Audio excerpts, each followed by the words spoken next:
Okay, so this is round 7 of ADV Rev 3, the tournament I'm currently in. This is my opponent, Kiru Dakas. We are both 5-1 going into this. This is a best of 3. Let's begin. I'm going to be using the Big 5 TSS team, and you're going to see me make some very, very questionable plays throughout this battle. So, you know, the lead Zapdos, I had a Skarmory. I was like, okay, I'm just going to go immediately into Blissey. And as you see, I got paralyzed.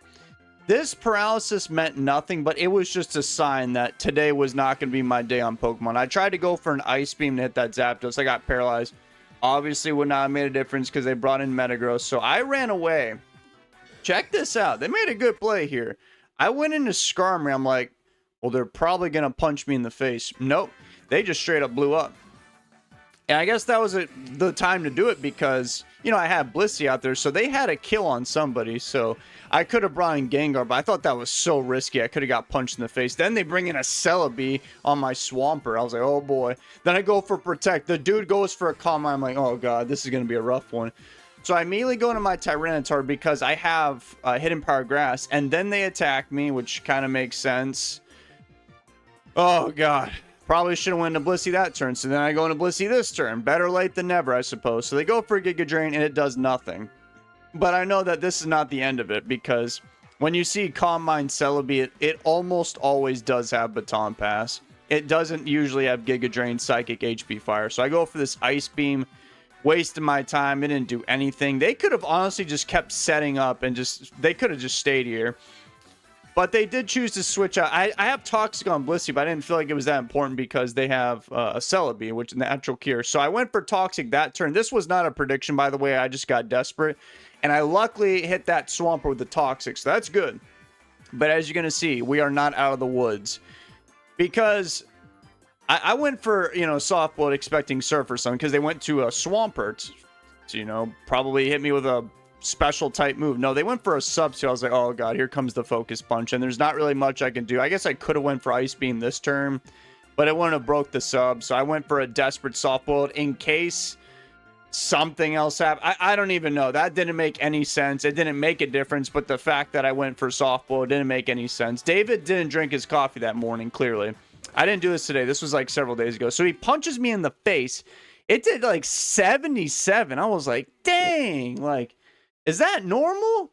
And before I started doing this recording, and I checked the calculations, and yeah, that actually is kind of normal. That's a max defense Blissey, by the way.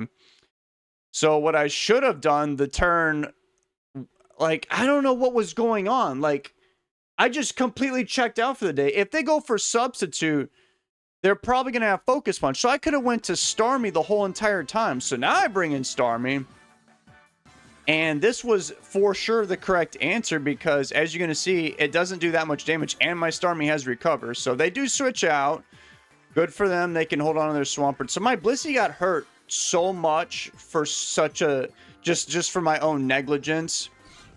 I haven't played this poorly in a long time, so I go back to Blissey now because I'm like, okay, they're gonna start Calm Minding, so I'm gonna go for a Toxic on this thing. I don't have too many options. Just so you know, this Celebi was the biggest threat. My Swampert, it has Ice Beam, but you know, Celebi has Giga Drain. You already saw what happened to Tyranitar. My Starmie's only attacking move is Surf, and my last Pokemon is Gengar. This thing could have had Psychic, so this Celebi by itself, they don't know this, but I knew right here, right now, it was almost impossible to win because I can't really kill Celebi. The only way I could do it is with my Blissey going for Soft Boileds and Toxics, but they've got Natural Cure, so, you know what I mean? Like, it doesn't matter when they got 4 other Pokemon. So then they go for a third Calm Mind, and I do poison them now because I figured they would start attacking, but they went for more. I was like, uh-oh, they're going to Baton Pass to probably that Zapdos or some other special attacker that I have not seen. So they went for Giga Drain, which was interesting because I went for an Ice Beam, and I think that was a good play on their part. I think they did that to drop me into a range where I'm at like 50 right now, where obviously the Blissey player is going to go for Soft Boil the next turn. So they took this opportunity to now go to the Zapdos, which that was pretty clever. I don't know if that was their plan, but that is what's going to happen. They just Baton Pass out to Zapdos, and that's a 2.5 special attack on a pretty high special attacking Pokemon to begin with. And I kind of underestimated the Zapdos. This was probably my death sentence right here. Maybe if I played really, really, really well, I could have dealt with this Celebi in the end with my Blissey or something. But this was the worst play of the whole battle. We've already seen some questionable plays by my part. I went for Ice Beam on Zapdos because I was afraid of it going for Substitute. That's why I did that. Okay, yeah, I guess maybe I shouldn't be so hard on myself because, like, that was my idea. But as you're going to see, it couldn't have broke a Substitute if they did it. But guess what? As you just saw, I went first. So the dude clicked Roar. I was like, yeah, we're pretty much cooked now because this Zapdos can go on a Thunderbolting Rampage. So I was like, okay, well, it's going to go for Thunderbolt. So I brought in Swampert to obviously be immune to it. Maybe I could fight back. They went for Hidden Power Grass. I was like, yeah, it's over. We just got swept by a Zapdos. I bring in Blissey now. I'm thinking, okay, well, they probably don't have Substitute because, you know, well, not probably, they don't. I was so surprised that they had Roar. So now that I know they don't have Substitute, now I go for Toxic, but now it's just too little too late. Had I gone for the Toxic that one turn, we would have been fine because I would have been soft boiling right here the whole time. But as you're going to see, that Zapdos did 55 to Blissey of all things. So it's like, you know, if Blissey stood no chance, everybody else is cooked because now this Zapdos. Oh, wait, I messed up this turn too. I brought in Tyranitar. Guys, I literally have a Gengar that outsped Zapdos. So I could have brought that guy in and blown them up. Or blown something up, you know. They probably would have switched. But, I don't know. Like, this was the worst battle I have done in a long time. I don't know. I wasn't thinking, I guess, because I sent in Gengar. I was like, that's right. Boom. But as you're going to see, I actually went for Ice Punch. This was not an accident. This was intentional. I was trying to get a crit. So that, because if I go for Boom, all that's left is my Starmie. I can't beat their Celebi. So I tried to get a crit there. That's why I did that. But I should have brought in Gengar the turn prior and then tried to do that. Or the Explosion then. And I don't know, something. Anything other than what I actually did. It was not a very good time for David. And now the game is just completely over because, as I've already told you guys, my only attacking move is Surf. Maybe I should bring a more offensive Starmie. Celebi kind of just ran me over. Like, I don't know how this...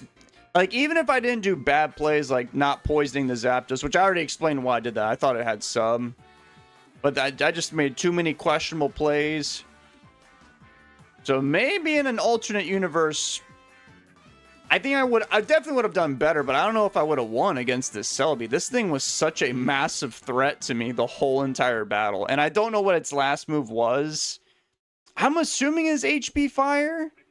But even then, my Gengar would be struggling. I would have for sure had to use Explosion on it.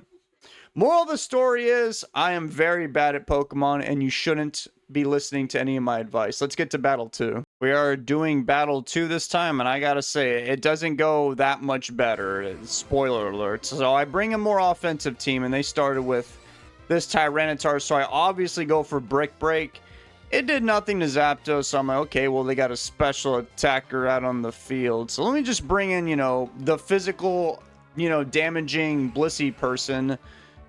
But they switched out immediately and brought in Cloyster, predicting just somebody, I guess. And it was a pretty good matchup. So I tried to go for a Body Slam here, hoping that I would paralyze them. I did not. And then I just tried desperately again to do that. And then they just go for a second layer of spikes. And man, I kind of underestimated Cloyster, I did.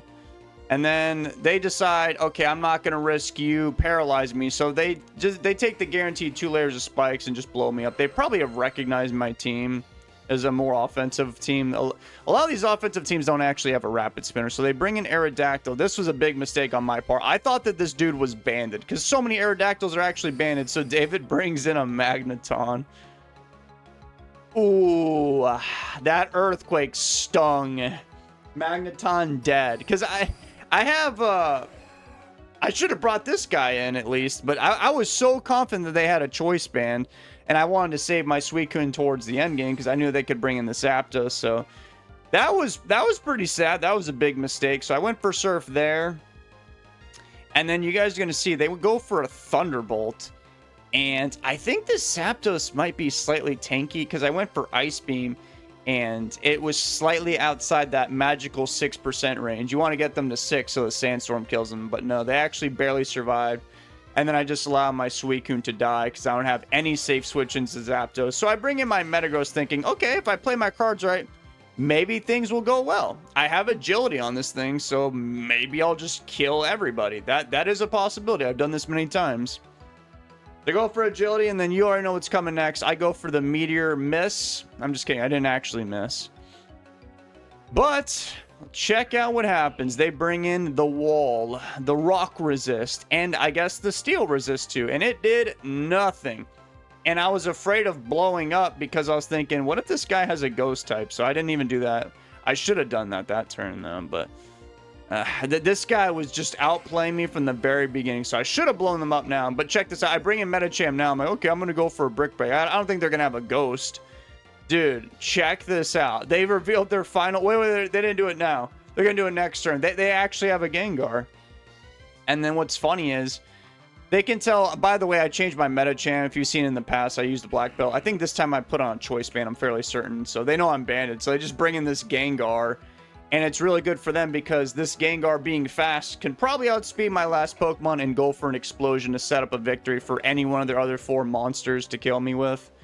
I was thinking, why didn't they go for Ice Punch? Because I might have survived depending on my spread, and I could have got a Dragon Dance off, and I could have killed their whole entire team potentially. So that's why they went for Explosion, obviously.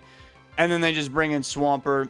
I go for Hidden Power Flying. It gets nowhere close to killing Swampert, and then I die to an Ice Beam. That battle was pretty rough, too.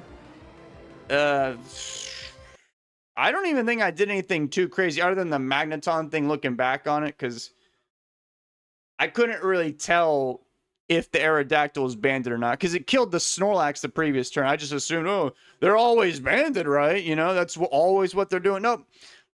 They sometimes got that berry like that one most likely did.